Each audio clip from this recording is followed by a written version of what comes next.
मुझे यही लगता है कि कभी निकले यही निकलेगा कि इसके साथ सेक्सुअल असॉल्ट किया गया या अटेम्प्ट किया गया और वो उसके बाद उसका मर्डर किया गया, जो मोस्ट प्रोबेबली स्ट्रेंगुलेशन। मेरी ऑब्जर्वेशन क्लियर कट ये है कि this is a case of murder and not of A suicide. First postmortem report of Bhiwani is more authentic. PGI की रिपोर्ट ऑथेंटिक नहीं है, उसके अंदर डेलिबरेटली या इग्नोरेंस की वजह से, ठीक है, या ओवरसाइट की वजह से, जल्दबाजी में उन्होंने बहुत सी चीज़ें मिसिंग कर रखी हैं और बहुत सी चीज़ें गलत लिखी हैं। ठीक है, मैं इस पर रिलाई करूँगा, इस पर नहीं करूँगा। उसके सुसाइड नोट के बारे में जो कहा जा रहा है वो बिल्कुल गलत है। सुसाइड नोट नहीं है वो इट्स ए जनरल राइटिंग। अगर लिखी भी है, असल में तो मैं यही नहीं मानता उसके रनिंग एंड को देख के कि ये उसकी लिखी हुई है।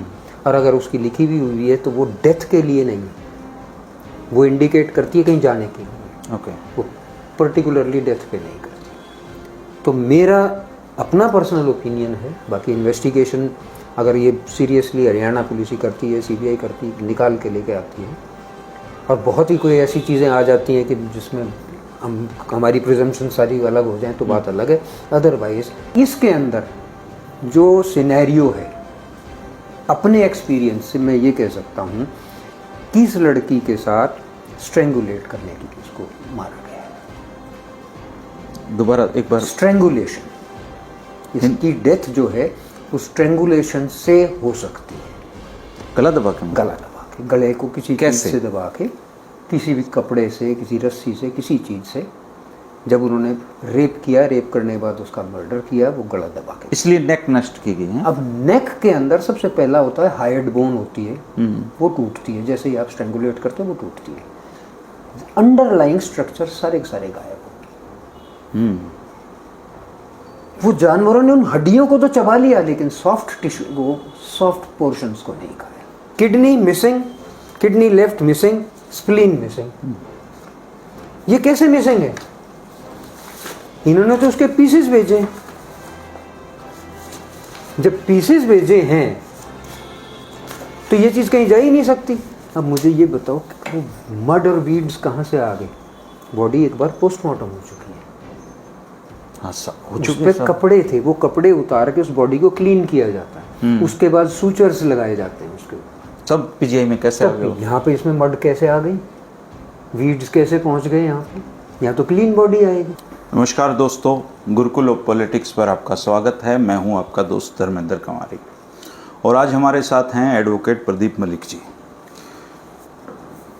दोस्तों, जब भी कोई क्राइम होता है तो सबसे पहला जो काम है वो पुलिस करती है। पुलिस जाके मौके पे सीन ऑफ क्राइम देखती है, सबूत जुटाती है और फिर एफआईआर दर्ज करती है। उसके बाद जो दूसरा काम है वो डॉक्टर्स का होता है। अगर किसी की डेड बॉडी मिली है तो उसका पोस्टमार्टम होता है और एक एक चीज़ डिटेल में उसकी दर्ज होके पोस्टमार्टम रिपोर्ट बनती है। और तीसरा अंतिम और महत्वपूर्ण जो काम होता है वो काम एडवोकेट का होता है, क्रिमिनल लॉयर्स का होता है। वो ये देखते हैं कि पुलिस ने कहाँ खामियां छोड़ी, पुलिस ने कहाँ आरोपियों को बचाने के रास्ते छोड़ दिए या आरोपियों को गलत फंसाया गया, डॉक्टर्स ने कहाँ मिस्टेक की या डॉक्टर्स की बात को पुलिस ने कहाँ नहीं समझा। तो अब मनीषा जो हत्याकांड है उसमें दो तो पोस्टमार्टम रिपोर्ट हैं। एक भिवानी की है जो सिविल हॉस्पिटल है उसकी, एक है पीजीआई की। पुलिस की एफआईआर रिपोर्ट है और पुलिस ये मान चुकी है कि ये क्लियर सुसाइड केस है मनीषा का, तो पुलिस का पक्ष तो क्लियर हो गया है। पोस्टमार्टम रिपोर्ट दो हैं, अब तीसरी और आ जाएगी एम्स की, क्योंकि एम्स में भी पोस्टमार्टम रिपोर्ट होगा। लेकिन एडवोकेट प्रदीप मलिक जी हरियाणा के उन चुनिंदा वकीलों में से एक हैं जिन्होंने अपने जीवन काल में हजारों ऐसे केसेस में सज़ा दिलवाई है जिसमें पुलिस ये मान चुकी थी कि ये सुसाइड केस है। और आपको याद होगा रोहतक में एक नेपाली युवती की बहुत ही गैंगरेप के बाद हत्या की गई थी, उनके दोषियों को भी उम्र कैद की फांसी की सज़ा इन्होंने ही दिलवाई थी। तो आइए जानते हैं मनीषा के केस में क्या पेच है और मनीषा की पोस्टमार्टम रिपोर्ट की डिटेल्स क्या कहती हैं। नमस्कार भाई साहब।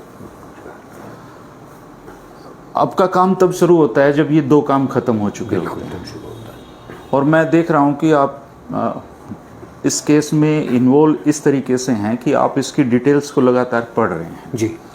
तो प्लीज़ खोल के पूरी ऑब्जर्वेशन बताइए हमारे दर्शकों को। देखिए, मनीषा का जो केस है वो उजागर हुआ था 13 तारीख को। जी। मैं बहुत रिफ्रेन कर रहा था इसमें कुछ बोलने से, क्योंकि मेरे पास कोई डॉक्यूमेंट्स नहीं थे।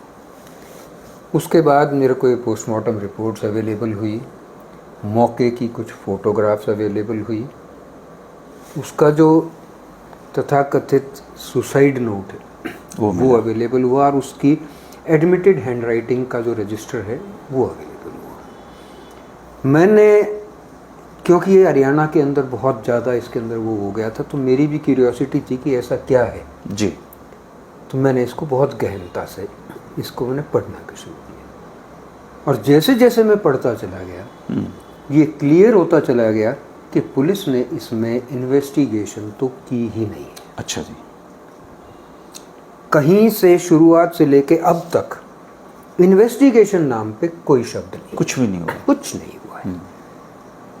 जब भी कोई क्राइम होता है, आपको पता चल गई डेड बॉडी की लोकेशन, वहाँ पुलिस जाती है, सबसे पहले सीन ऑफ क्राइम को प्रिजर्व किया जाता है जी।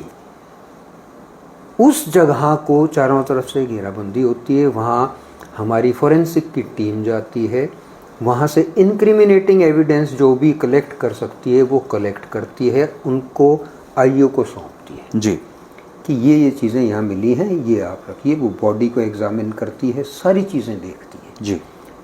सीन ऑफ क्राइम को यहाँ प्रिजर्व ही नहीं किया गया, वहाँ लाखों आदमी घूम रहे थे, हाँ, वो नष्ट हो गए, जो सारी चीज़ें नष्ट हुई थी।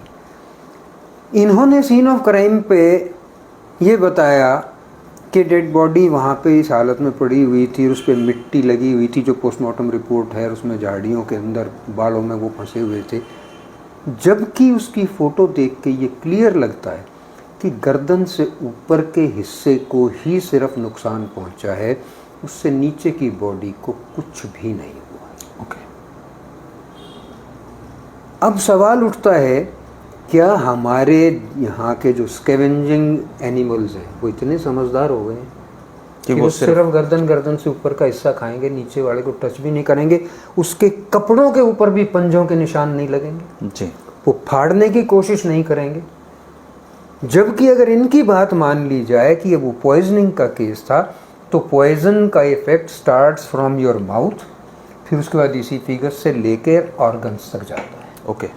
उसकी लेग्स, उसकी थाइज, उसके हिप्स, इन तीनों पे पॉइजन का कोई असर नहीं होगा।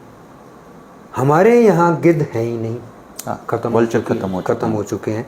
आदमियों बाकी हैं। हाँ, हायनाज, हाँ आदमियों में तो बहुत हैं। हायनाज नहीं है। उस इलाके में गीदड़ हो सकते हैं, कुत्ते हो सकते हैं जी। अब वो कुत्ते की और गीदड़ की ये वो होती है कि वो सॉफ्ट फ्लैश को खाएगा। हाँ, मैं भी सोच रहा था इस एंगल से कि मतलब यहाँ तो सबसे हार्ड मांस है, हार्डेस्ट, और वो भी गर्दन का। अगर चॉइस मिले तो यहीं से खाएंगे लोग, वो इसी जगह से खाएंगे, लेकिन उस जगह को तो टच ही नहीं किया हुआ। ये दोनों पोस्टमार्टम रिपोर्ट्स के अंदर ये है कि उनके अंदर कहीं किसी ने किसी को टच नहीं किया हुआ। पैर भी यों के यों हैं, थाइस भी यों के यों हैं, हिप्स भी यों के यों हैं, गर्दन से नीचे बिल्कुल साफ है। ओके। मिट्टी तक नहीं लगी हुई उसके कपड़ों पे। अच्छा जी। जबकि वो खेत में थी, खेत में पड़ी थी, ऊपर बिल्कुल साफ है, कहीं कुछ नहीं है। तो ऐसे कौन से समझदार कुत्ते थे जिन्होंने कहा कि नहीं बने, इसकी बॉडी खराब नहीं करनी, सिर्फ ऊपर से खा लो, इसका मुंह खा लो बस। अब इसके अंदर भिवानी वाली जो पोस्टमार्टम रिपोर्ट है जी, मैं कहता हूँ that was the first postmortem report, और वो पीजीआई वाली से कहीं ज़्यादा ऑथेंटिक है। पीजीआई से ज़्यादा बेटर है।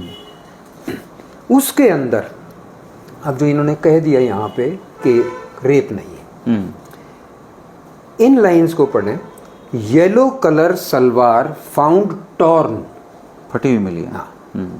The salwar at anterior superior aspect and nada found open. Okay.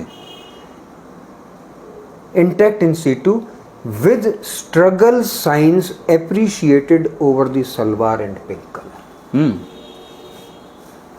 Struggle science थे, जैसे वो रोक रही हो, कोई ज़बरदस्ती उतार रहा हो। वो स्ट्रगल साइंस कैसे आ गई वहाँ पे?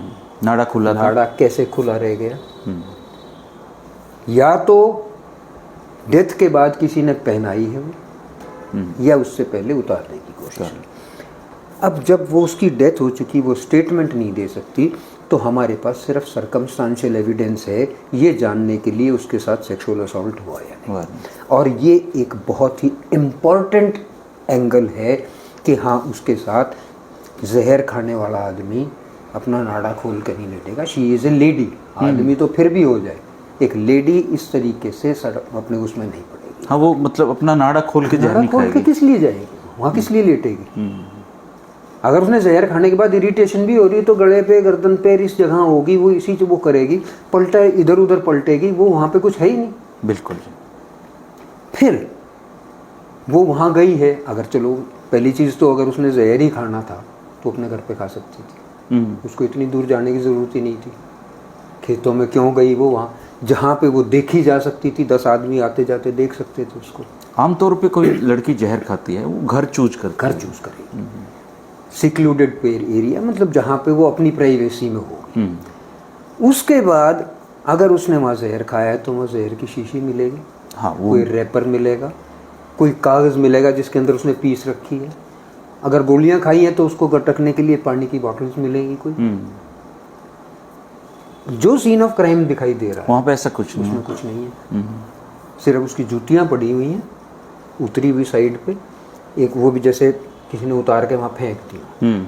फिर मुझे पता नहीं है उस चीज़ का, लेकिन मुझे बताया गया है कि वहाँ 3 शराब की बोतल मिली हैं और गाड़ी के निशान मिले हैं। ये मैं इसको ऑथेंटिकेट नहीं कर सकता क्योंकि मैंने ना देखे और ना मेरे को ऐसी कोई हो, मुझे कुछ बताया गया। अगर ऐसा है तो ये वेरीफाई करना बहुत ज़रूरी था पुलिस के लिए कि वो गाड़ी के निशान किसके थे, कौन सी गाड़ी के थे, कहाँ से। आप सबसे पहला पुलिस का काम ये था, वहाँ जाते ही मोबाइल टावर्स की डंप उठाते। उस एरिया तो उठाए होंगे उन्होंने। उस एरिया उसको गिरफ्तार क्यों नहीं किया, इंटरोगेट क्यों नहीं किया? जिन लोगों का उस एरिया में उस टाइम में मोबाइल एक्टिव था उन सबको बुलाते, उनसे पूछताछ करते। वहाँ जो गाड़ी के निशान मिले हैं उसके टायर्स को, उसके टायर मार्क्स उठाते, उनकी गाड़ियाँ वेरीफाई करते। वहाँ की मिट्टी और वहाँ की मिट्टी को आप केमिकल एग्जामिनेशन करते, उनके टायरों पे लगी हुई मिट्टी और उस मिट्टी को, दोनों का तो उसी टाइम पकड़े जाते। नेपाली लड़की वाले में कैसे पकड़े गए थे? उनके जूतों से मिट्टी निकाली गई थी घटनास्थल की मिट्टी से, उसको केमिकली मैच किया गया, मैच होगी वो मैच हो रही थी। यहाँ भी वो टायर्स के साथ मैच हो सकती है। कल को वो पकड़े जाएं, उनके कपड़े उनके जूतों से मिल सकता है, सारी चीज़ें। फिर भाई धर्मेंद्र, जब भी कोई जानवर खाएगा तो उसकी लार वो एक्सपोज होगी, वो लगेगी वहाँ पे। ऐसा कहीं कुछ नहीं, ना किसी पोस्टमार्टम रिपोर्ट में आया है, ना ही किसी साइंटिफिक उसमें एग्जामिनेशन के अंदर आया कि कोई दोनों पोस्टमार्टम किसी में भी। फिर फ्रैक्चर्स हैं पीजीआई की रिपोर्ट में। अच्छा, एक सबसे पहली चीज़ ये कहते हैं, आईज को आप आईज देखें सबसे पहले। आई बॉल्स मिसिंग है। हाँ, आई बॉल्स, वो तो कह रहे हैं नोच ली वो। हाँ, वो नोच रखी है। ठीक है जी, ये भिवानी वाली रिपोर्ट कहती है there were no eyeballs. अब पीजीआई की रिपोर्ट देखें। Pupil right decomposed, pupil left decomposed, cornea conjunctiva decomposed, cornea conjunctiva left decomposed. मतलब कॉर्निया भी था, प्यूपिल्स भी थे। अगर ये थे तो कैसे चली गई आंखें बाहर? इसके अकॉर्डिंगली तो सब कुछ था भिवानी की रिपोर्ट के अनुसार। भिवानी, पीजीआई की रिपोर्ट। भिवानी वाला कहता है कि नहीं है, प्यूपिल right missing, प्यूपिल left missing, cornea conjunctiva missing, cornea missing. Bhiwani की रिपोर्ट ये कहती है कि ये नहीं थे, है ही नहीं। वो कह रहा है कि कहते हैं कि इसमें है। वो कहां से ले आए? ये क्लियर दिखाई देता है कि पीजीआई वाली मैनिपुलेटेड है। उन्होंने किया ही कुछ नहीं, उन्होंने तो आंख बंद करके कर दिया सब कुछ। इन्होंने स्प्लीन का टुकड़ा भेजा हुआ है, किडनी के टुकड़े भेजे हुए हैं, उन्होंने उसको एब्सेंट ही कर दिया।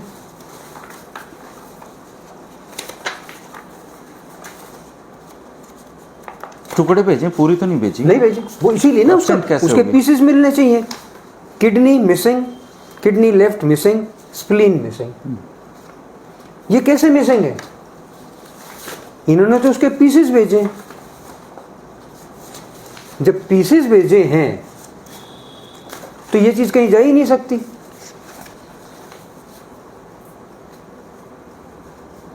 Half of each kidney, pieces of spleen, ये भेज रखा है। तो पीसेस ऑफ स्प्लीन है तो स्प्लीन तो बचा हुआ तो उसी में ही है बॉडी में। वो कहाँ जाएगा? आधी आधी किडनीज उसके अंदर है। वो सारी की सारी आपने नकार दी एकदम। और सुप्रीम कोर्ट की ऐसी तैसी कर दी आपने, जिसने ये कहा है कि सीमन की प्रेजेंस या एब्सेंस से ये साबित नहीं होता कि रेप हुआ है नहीं हुआ। ओके। सुप्रीम कोर्ट कहता है non presence of semen is इमैटेरियल। उन्होंने ये भी डिक्लेयर कर दिया कि उन्होंने सीमन नहीं है तो ये रेप नहीं हुआ। जबकि सबसे पहले तो आपको इस रिपोर्ट को पढ़ना चाहिए था बेवानी वाली को।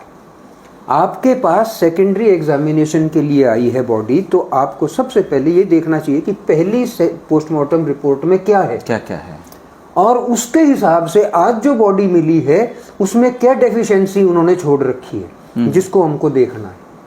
उन्होंने उसको तो देखा ही नहीं, वो कपड़े मंगाए ही नहीं उन्होंने। बॉडी यहाँ न्यूड गई है। ओके। कपड़े थे नहीं पीजीआई, कपड़े नहीं पीजीआई में, क्योंकि कपड़े तो उन्होंने फॉरेंसिक में भेज दिए भिवानी वालों ने। अब कपड़े बॉडी के यहाँ से नीचे कपड़े थे उसके।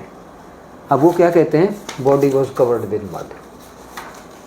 पीजीआई वाले कहते हैं। अब वो कैसे चले गए मेरे को ये समझ में नहीं आता। कपड़ों के नीचे receive dead body of a female individual for re-postmortem wrapped in white plastic. Body was naked. Primary postmortem was done in or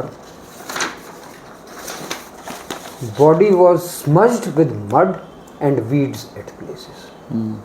अब मुझे ये बताओ कि मड और वीड्स कहाँ से आ गए? बॉडी एक बार पोस्टमार्टम हो चुकी है। हाँ, उस पे कपड़े थे, वो कपड़े उतार के उस बॉडी को क्लीन किया जाता है। उसके बाद सूचर्स लगाए जाते हैं उसके ऊपर। सब पीजीआई में कैसे आ गए? यहाँ पे इसमें मड कैसे आ गई, वीड्स कैसे पहुंच गए यहाँ पे? यहाँ तो क्लीन बॉडी आएगी। तो ये डेफिशिएंसीज जो हैं ये दिखा रहे हैं कि इसको जब ये हंगामा हुआ तो इनको झूठा साबित करने के लिए इसको ले आए और आके मतलब आपका इशारा इस तरफ है कि अगर अपराधी पकड़े भी जाएं तब भी वो बच जाएं, बचाएं।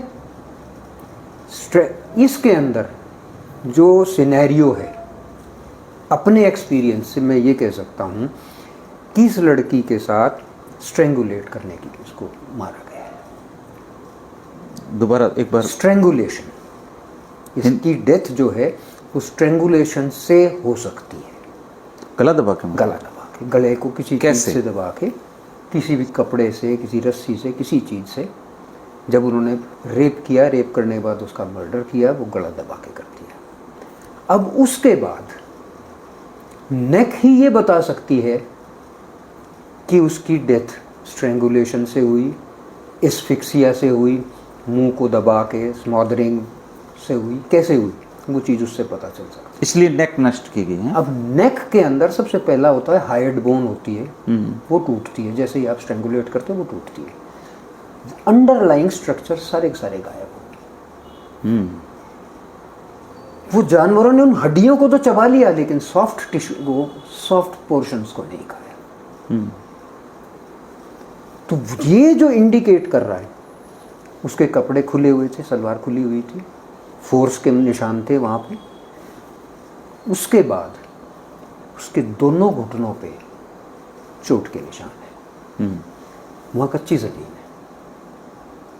वहाँ अगर वो गिरेगी भी तो उसको चोट के निशान, चोट नहीं लगेगी। अगर उसके घुटनों पे चोट के निशान है तो कॉन्करेंट उसकी जो जगह सलवार की है उस पे भी मार्क्स मिलने चाहिए। अगर वो इतनी जोर की लगे हैं कि अंदर स्क्रैचेस आ गए कटेगा तो उसके सलवार पे भी, अगर नहीं है तो इसका मतलब जिस वक्त उसको चोट लगी वो सलवार नहीं पहने हुई थी,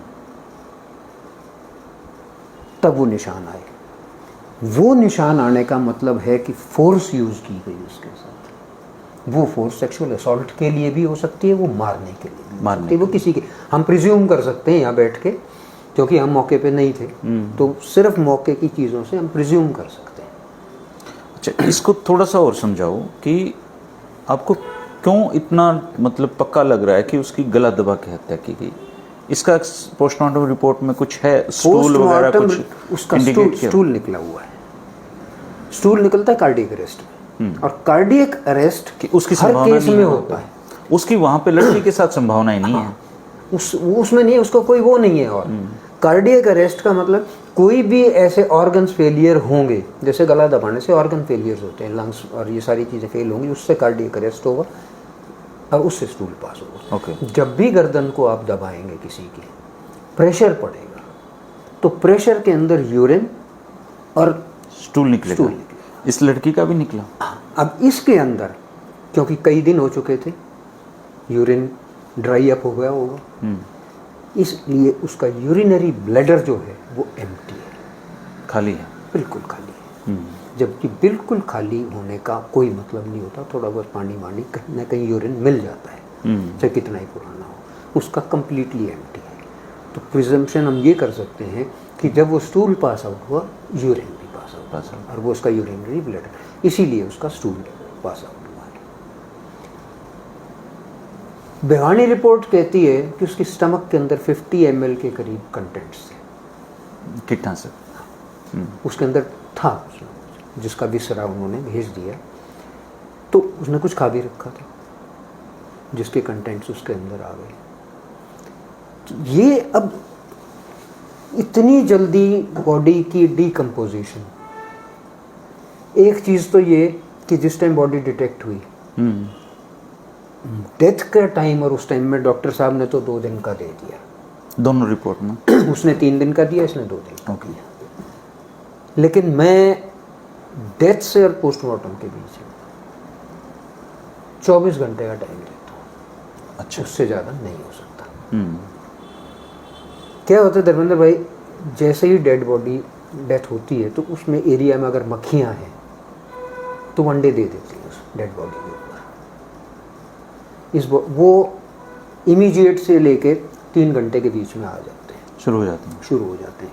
इसके ऊपर फ्लाइज के एग्स मिले हैं, हाँ, एग्स बॉडी के ऊपर वो मिले हैं। इसका मतलब वो 3 घंटे से ऊपर का टाइम हो गया उसको। ठीक है जी। वो डेवलप होते हैं मैगट्स में, वो 24 घंटे के बाद होते हैं। इस बॉडी पे मैगट्स नहीं मिले, सिर्फ एग्स मिले, फ्लाइज के। तो इसलिए मैगट्स डेवलप नहीं हुए थे, तो 24 घंटे से कम का टाइम रह गया। अगर 24 घंटे से ज़्यादा होता तो मैगट्स, क्योंकि बरसात का सीजन है, डीकम्पोजिशन ज़्यादा होती है इस मौसम में, मैगट्स हो जाते हैं। नॉर्मली भी आपने सुना होगा, लोगों से कहा जाता है कि बरसात के अंदर मीट मत खाओ, जल्दी ख़राब हो जाता है, ये हो जाता है, वो इसीलिए मैगट्स हो जाते हैं उसके अंदर। तो ये इसमें मैगट्स नहीं थे। इसका मतलब 24 घंटे से कम का समय है डेथ में और पोस्टमार्टम। 14 तारीख को 7 बजे के करीब पोस्टमार्टम हुआ। इसका मतलब 13 तारीख की 7 बजे के करीब के बाद ही उसकी डेथ हुई है। ये एक प्रिजम्पशन है उस सर्कमस्टेंसेस एविडेंस को देखते हुए। तो ये सारी चीज़ें अब इनको पुलिस ने क्यों नहीं जांच की? बहुत आसान था मैं और आप कर सकते हैं इन बातों पे डिस्कस, तो पुलिस का तो काम ही है ये। हमारे को तो जब पुलिस पूरा चालान तैयार करके देती है, तब हम अगर डिफेंस की तरफ से हैं तो पुलिस की कमियां निकालते हैं, प्रोसिक्यूशन की तरफ से हैं तो उनको सुधारने की कोशिश करते हैं। हमारा काम तो बहुत बाद में शुरू होता है, इस टाइम तो इन्वेस्टिगेटिंग स्टेज थी। अगर इमीडिएटली काम किया जाता तो बहुत कुछ मिल जाता। अब वो कह रहे हैं 3री पोस्टमार्टम, उसमें कुछ हासिल नहीं हुआ। बॉडी उनको हैंडओवर की जा चुकी है। गांव के लोग बर्फ़ वगैरह पे रख के ही प्रिजर्व कर सकते हैं। वो पुलिस के पास ही थी। हाँ, वो डिकम्पोजिशन जो है वो और बढ़ती जाएगी उसके ऊपर, उसमें से कुछ हासिल किया। अब तो ये है कि एम्स वाले जो उन्होंने प्रिजर्व कर रखे हैं, जो फॉरेंसिक में भेज रखे हैं, उनको मंगा दें। वो नहीं मंगाएंगे, उन्हीं को आप एग्जामिन कर लें कि हाँ इसमें क्या है। बॉडी और ज़्यादा डिकम्पोज हो चुकी है। उसमें क्या हाँ, वो ये बता सकते हैं, वो ये प्यूपिल्स मिले नहीं मिले, एक ने तो बता दिया मिसिंग है, एक ने कहा कि उसमें तो डिकम्पोज्ड है। अब वो कैसे, आँख जो ख़त्म ही हो चुकी उसको आपने फिर ले आए अब वहाँ। मतलब हैरानी की बात है कि मतलब भिवानी में आँख नहीं थी और वहाँ आ गई, वो आ गई है। अब ये कैसे आ गई? ये तो ये डॉक्टर जवाब देंगे पीजीआई वाले कि आपने नई बना के डाल दी क्या उसके अंदर, या इतनी दिन में ग्रो कर गई वो। इतने दिन भी कहाँ, नेक्स्ट डे का ही है। अच्छा, फिर धर्मेंद्र भाई आपने पढ़ा होगा इसका सुसाइड नोट जी, क्या आप उसे सुसाइड नोट कहेंगे? उसमें कई सारे सवाल हैं जी, बहुत सारे सवाल। मैं आपको एक चीज़ बताऊं, मैं मतलब 20 साल जर्नलिज्म की, उसमें 10-11 साल क्राइम की रिपोर्टिंग में देखा, मैंने करा, मुझे ऐसा सुसाइड नोट नहीं मिला कभी भी। देखिए उसके अंदर कहीं भी उस लड़की ने ये इच्छा जाहिर नहीं की हुई, ये परेशानी कि मैं इतनी तंग आ गई हूँ कि मैं अपनी जान देना चाहती हूँ। रीजन नहीं दे रखा उसने। Not written a single word about her own death.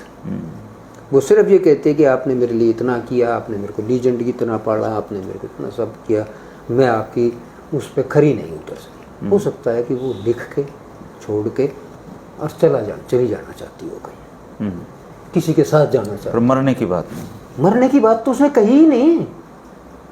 उसको कैसे प्रिज्यूम कर लिया कि वो उसका डाइंग डिक्लेरेशन। आमतौर पे अगर इस तरह लेटर लिखते हैं तो लास्ट में वो लिखती, मैं आपकी बेटी हूँ, मैं मरने जा रही हूँ, मैं करती, साइन भी करती, वो कुछ ना कुछ होता। और इतनी समझ भी बच्चों में है कि ये मेरी इसके लिए तंग ना किया जाए, कुछ लिखती वो। आपने देखे हैं धर्मेंद्र भाई, आप इतना पुराना आपका क्राइम के साथ वो रहा है, एजिटेटेड माइंड होता है जिसने सुसाइड करना है, वो इतना नीट क्लीन हाथ से इतने परफेक्ट वर्ड्स नहीं लिख सकते। और वो भी इस पेज पे, मतलब कोरा पेज बच्चों के पास। हाँ, बना के एक एक वर्ड, उसकी एडमिटेड हैंडराइटिंग देखो जो रनिंग हैंड में है, वो अलग है, वो बिल्कुल अलग है। कोई भी देख के बता देगा। और ये वाली इतनी क्लियर अलग अलग वर्ड्स करके आपने लिख रखे,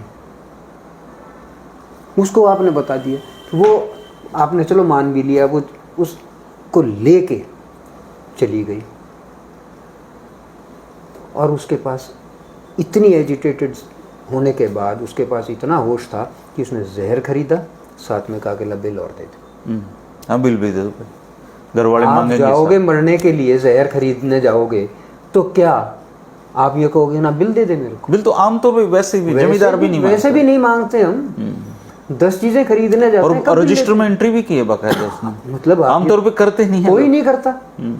आप आज ले आओ जो अपने गेहूं में डालने वाली गोलियां, कोई नहीं। फिर धर्मेंद्र भाई ऑर्गेनोफॉस्फोरस, मैं निकाल रहा था इस पे। ऑर्गेनोफॉस्फोरस जो केमिकल है, जो पेस्टिसाइड है, वो मोस्ट कॉमनली यूज्ड पेस्टिसाइड। आप अगर पढ़ेंगे तो कोको कोला वगैरह जितनी सॉफ्ट ड्रिंक्स होती हैं, उन सब के अंदर एक परसेंटेज उसको क्लीन करने के लिए ऑर्गेनोफॉस्फोरस की डाली। अच्छा जी, यस। थोड़ा बहुत कीटनाशक सभी पी रहे हैं। वही मैं कह रहा हूँ, आप जो अंडरग्राउंड वाटर पी रहे हो खेतों में, जो गाँव में रहते हैं, उनके अगर आप उसने अभी ट्यूबवेल का पानी पिया है और उसके आधे घंटे बाद उसका ब्लड टेस्ट कराते हो तो उसके अंदर भी ऑर्गेनोफॉस्फोरस के ट्रेसेस मिल जाएंगे।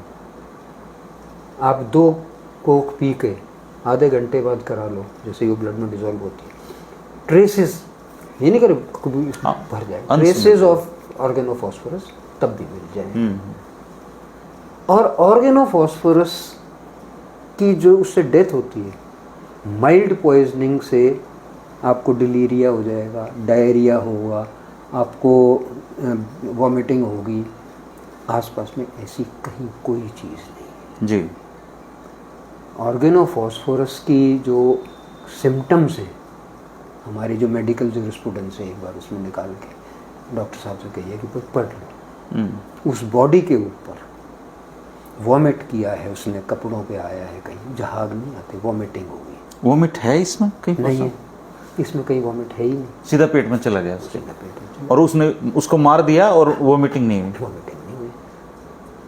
अब ये मुझे ये समझ में नहीं आया, वो वॉमिट नहीं हुई किसी तरीके, उसका जो और जो सिम्टम्स हैं वो किसी तरीके के उसकी बॉडी पे नहीं है। सिर्फ उसके कंटेंट्स आपने भेजे एफएसएल में, एफएसएल से इतनी जल्दी रिपोर्ट भी आ गई, उन्होंने आते ही आपको दे दिया कि नहीं जी पॉइजनिंग है। 13 तारीख को इन्होंने यहाँ आके दूसरा 14 को इन्होंने दूसरा पोस्टमार्टम किया है और इमीडिएटली बाद इन्होंने रिपोर्ट दी। तो आप ठीक है, पैडिंग होती है, इन्वेस्टिगेशन जब की जाती है, पुलिस जो है वो 10 तरह के सबूत बनाने के लिए, क्योंकि अगर सीधे रास्ते चलेगी तो नहीं सजा होती, नहीं आता। डिस्क्लोजर स्टेटमेंट लिखे जाते हैं, आदि चीज़ें होती हैं, वो मौके दिखाते हैं कि हमने मौके पे कार्रवाई की थी, थाने में जाके करते हैं। आपने कभी कोई नशे का या स्मगलर को मौके पे बैठ के आपने किसी को कार्रवाई करते नहीं देखा? हमेशा ही ऐसी रिपोर्ट लिखी जाती है कि पुलिस पार्टी को देखकर वो भाग लिया, वो एक स्टैंडर्ड लिखा है, खेतों में बने हुए अज्ञात कोठड़े में मिल गई। बस वो हर जगह यही होता, वो करते हैं padding.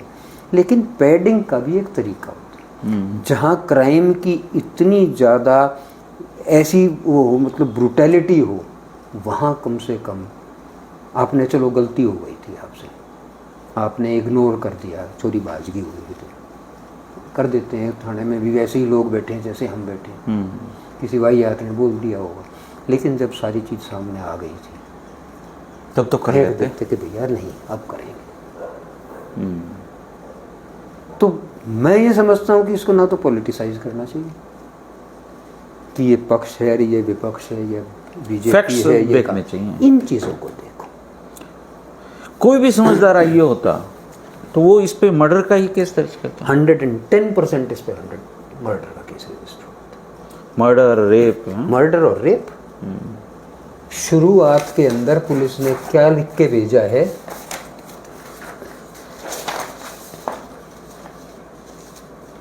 As per information provided by police, apparent cause of death as per police inquest report column number 14, गलत काम करके गला रेत कर हत्या।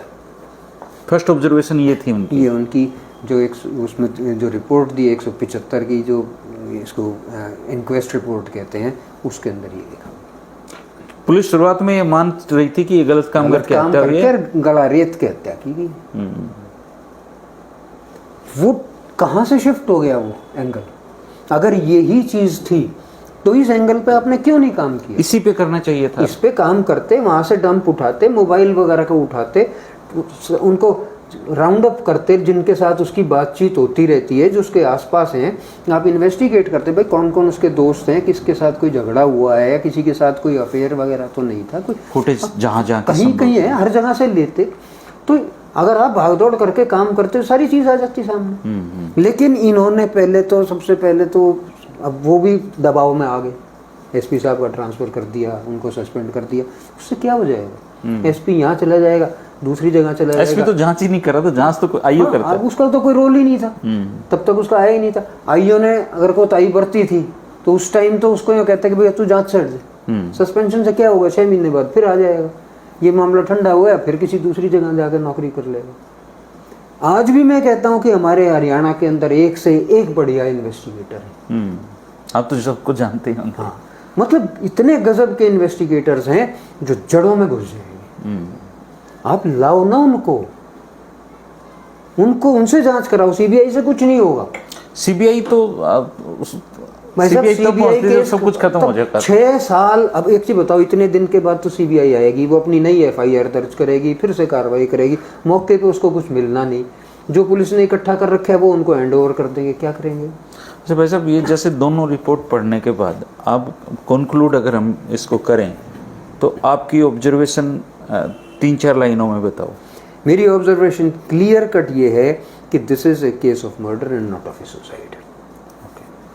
First, postmortem report of Bhiwani is more authentic. PGI की रिपोर्ट ऑथेंटिक नहीं है, उसके अंदर डेलिबरेटली या इग्नोरेंस की वजह से, ठीक है, या ओवरसाइट की वजह से जल्दबाजी में उन्होंने बहुत सी चीज़ें मिसिंग कर रखी हैं और बहुत सी चीज़ें गलत लिखी हुई हैं। ठीक है। मैं इस पे रिलाई करूँगा, इस पे नहीं करूँगा। उसके सुसाइड नोट के बारे में जो कहा जा रहा है वो बिल्कुल गलत है। सुसाइड नोट नहीं है वो इट्स ए जनरल राइटिंग। अगर लिखी भी है, असल में तो मैं यही नहीं मानता उसके रनिंग एंड को देख के कि ये उसकी लिखी हुई है। और अगर उसकी लिखी भी हुई है तो वो डेथ के लिए नहीं है, वो इंडिकेट करती है कहीं जाने के लिए। ओके। वो पर्टिकुलरली डेथ पे नहीं करती।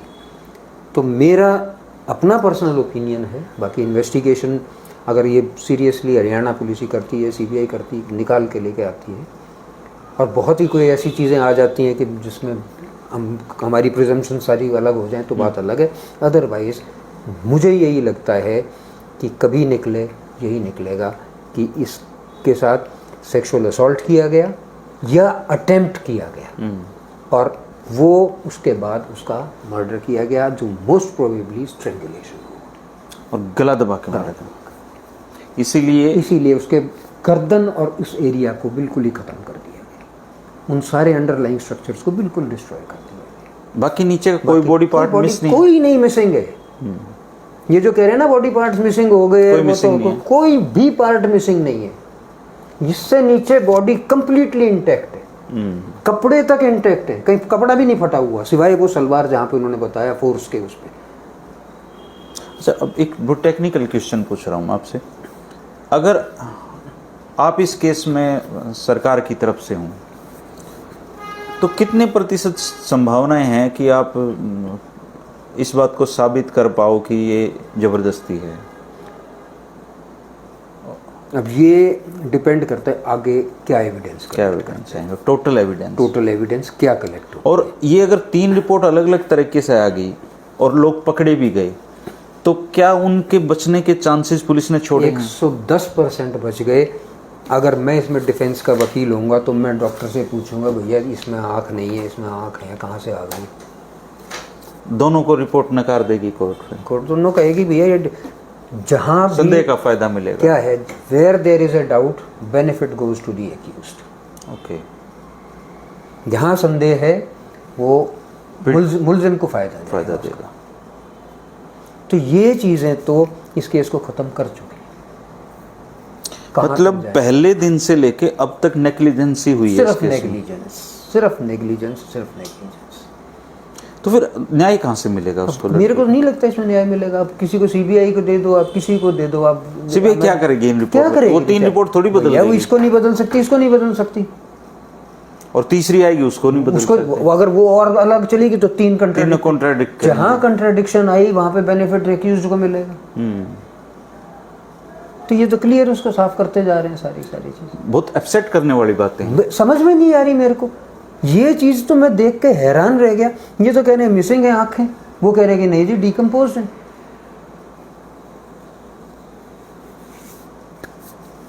तो एक क्लियर कट केस को खराब कर दिया गया।